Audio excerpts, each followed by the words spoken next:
Hello there dear friends, and I think like one or two relatives at this point. Trek Culture's Adam Cleary here, or as I shall forever regard myself, the man who forgot to ask for a green screen back in January. Anyway, those of you who've been tuning into the channel this week will know that we've got very excited about the Star Trek Day celebrations, and we went and did a video about Lower Decks, and you all liked that, and we did a video about Picard, and you all really liked that, but then some people were like, why have you not done a video about Discovery? You got like a whole trailer, you idiots. So we thought about it, we were like, okay, really weird way to ask, but sure, good idea. So we beseeched, never know what the word is, Paul to go and create something, and lo and behold, he's gone and done it. But the thing is though, if you've already clicked in, you know this isn't an Easter eggs article like we've done for the other two, because this was a proper full trailer showing us what was going to be in the season, and it wasn't exactly having any Easter eggs in it. So the title should be like things from the Star Trek Discovery Season 4 trailer that, while not being Easter eggs, are nonetheless very interesting in both the context of the show and the wider Star Trek universe, but not hidden to the extent that they feel secret enough to qualify as Easter eggs, but nonetheless easily missable, so definitely worth both your time and your views. But of course that's a really, really awful long title. So my name is Adam Cleary, and these are 12 things you missed in the Star Trek Discovery Season 4 trailer. Number 12, Blue Angel. Alright, so Michael Burnham opens the trailer wearing a spacesuit, which I always think you should do when you're on a spaceship, but for some reason people just don't seem to care about exploding bulkheads and getting zapped into space. Whatever, just me, and she was walking down a corridor. Why is that interesting? I'll tell you. Because this is not just some magic new spacesuit that we have never seen, it's pretty much just the spacesuits from Season 2, back when they lived in the distant past and not in the incredible future. But what they've done is, they've just modernized it, or troned it up a bit. Whatever's happening to Discovery in Season 4 is obviously quite bad and making it very difficult to stay alive on that ship, because not only is it engulfed in flames, but they never wear spacesuits even though they're on a spaceship. So something bad's happening here. Number 11, really big bad. So a bit of the reaction to this trailer has been like, hang on, the antagonist for this season is a gravitational anomaly. How's that supposed to be scary? Is anybody actually scared by gravity? And to them I say, watch this. Ow! Big, and it could go anywhere according to Tilly and Stamets, and we see another shot of what we think might be Discovery engulfed in flames. There is the 32nd Century Starfleet logo, it's there, it's just on the ceiling and reversed and entirely on fire, but this may or may not be the ship. If it is the ship, then they're in trouble. If it's not, then bad news for whoever's cargo bay it is. Number 10, Suicide Squad. Alright, now this one is actually good and probably does qualify as an Easter egg. We see Tilly helping out another member of Starfleet. And we know the Starfleet because they're wearing those grey Starfleet uniforms, and we will get to the uniform stuff in a bit, but it's who the alien is which is of interest. It's an alien for sure, but you're probably not overly familiar with what race of aliens that is, and allow me to tell you very confidently that it is a Schlurm. Schlurm.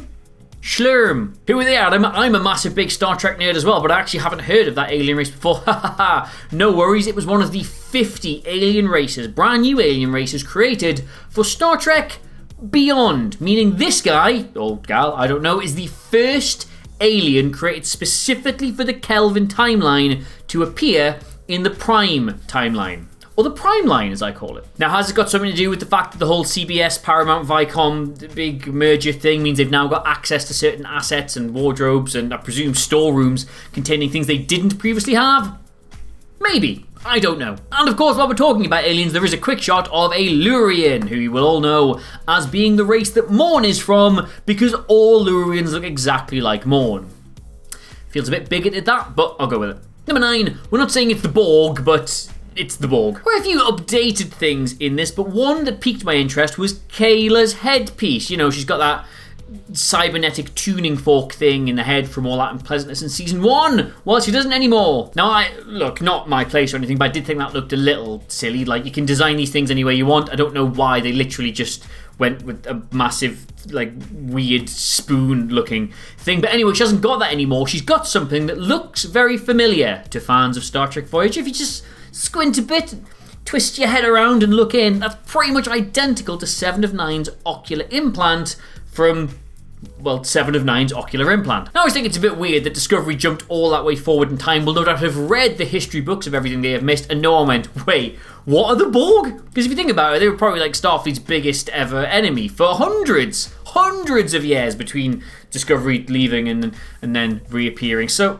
I need to get this out of shot for a start. That can go there. So you would think when they read about all of this, they would have come back and gone, what? Where are they? What's happening with them? That feels like dialogue that should have been in the show. Now, of course, yes, as Paul does correctly point out in the article, every single Star Trek fan theory is either just it is the Borg or it is Q. So there's every chance this is just the level of cybernetics that Starfleet has at its disposal in the 32nd century, and we shouldn't read too much into it, but I'm going to. Number 8. So, who dies? Yeah, there's this like dialogue over the top of this trailer where Tilly's like, oh, it's so bad, it's terrible, it's big, it could be anywhere, it could strike at any time, and then we get all these shots of Discovery burning, and they are really trying to hammer home the stakes of this gravitational anomaly, and then we get this shot. That is the ship's shuttle bay, or at least appears to be the ship's shuttle bay, and everyone is looking shocked and sad and terrified and very, very definitely sad, and they're all looking around in a manner not dissimilar to trying to find a body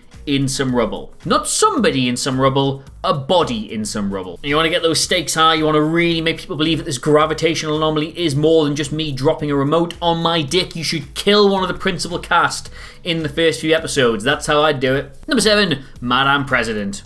Alright, so we know that the President of the Federation is going to be in this show because we saw the trailer thing and those leaked set things, and we know they're going to be called Rilak, but that's pretty much all the information we have about it.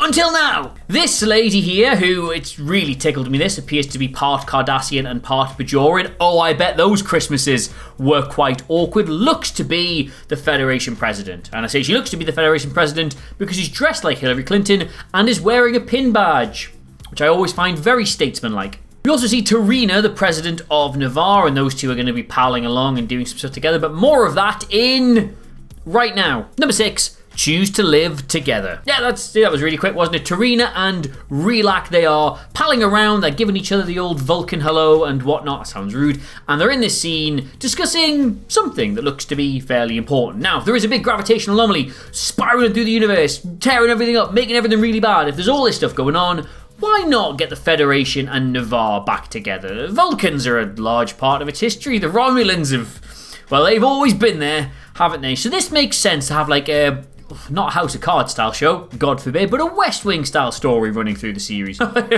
we're on about Navarre and all of that, Tilly and Michael and some others are seen with Coat Milat swords at one point, which I don't want them to join the Coat Milat. I actually find that absolute candor thing to be incredibly rude in parts and quite repetitive in others, but one episode of it, yeah, I'd be on that. I'd watch that. Number 5, Blue and Gray. Adira and Gray make some appearances, and interestingly, Adira is now in a Starfleet uniform. Previously, they were just helping around, they were just doing their bit in engineering, but now it looks like they've officially joined Starfleet, and, well, that's why you get to wear the uniform. Gray's still in his normal civilian costume, which means at this point in time of the trailer, he's still not real or corporeal, or however they want to frame it with him, but we've been told that they are going to be real or corporeal or however they want to frame it with him at some point during the show. Oh, and this broke my heart as well. Adira's had this like sick buzz cut, just a really nice clean buzz cut all over, whereas I, still 4 days away from being able to legally get a haircut, have to just resemble